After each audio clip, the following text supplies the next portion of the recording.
Veseli dogodek so pospremili s krajšim kulturnim programom, nato sta župan Jože Muhič in ravnateljica Maja Bobnar prerezala trak, učenci s torbami na hrbtu pa so zasedli svoja mesta.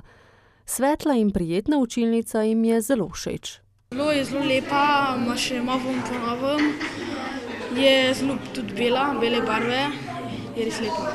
Kako jo boste pa vi zdaj še polepšali? Za naše izdelke, ki bomo naredili pri likovni. Zato, ker so nove table, pa stoli, pa lepa je. Se bo zdaj lažje učiti? Ja.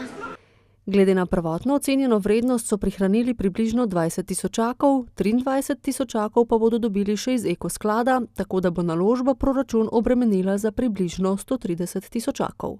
Zelo sem pa vesel, da je tudi en del opreme, en naš občan, slučajno ali neslučajno član občinskega sveta, doniral, torej izdelal je stole, to je pa še za par tisoč evrov, bi rekel, pocenilo gradnjo in opremo. V šoli se že dolgo srečujejo s prostorsko stisko, učilnico pa so nujno potrebovali, saj imajo v tem šolskem letu po 9 letih spet 18 oddelkov. Pridobili smo toliko, da sedaj ima res vsak razred svojo matično učilnico, drugače pa učenci in učitelji nujno potrebujemo še dodatne prostore, ker nimamo dovolj prostora za izvajanje pouka v manjših učnih skupinah, za izvajanje dodatne strokovne pomoči, tudi nimamo svoje zbornice. Prostorsko stisko bodo dokončno rešili z izgradnjo novega vrtca v neposredni bližini in bodo prostore sedanjega namenili šoli. Sicer pa se bodo kmalu razveselili še ene pridobitve.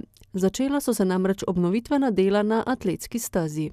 Sedaj pa bomo dobili malo povečano atletsko stezo in pa novo progo, novo notranjo površino, zeleno za igranje nogometa in pa tartan.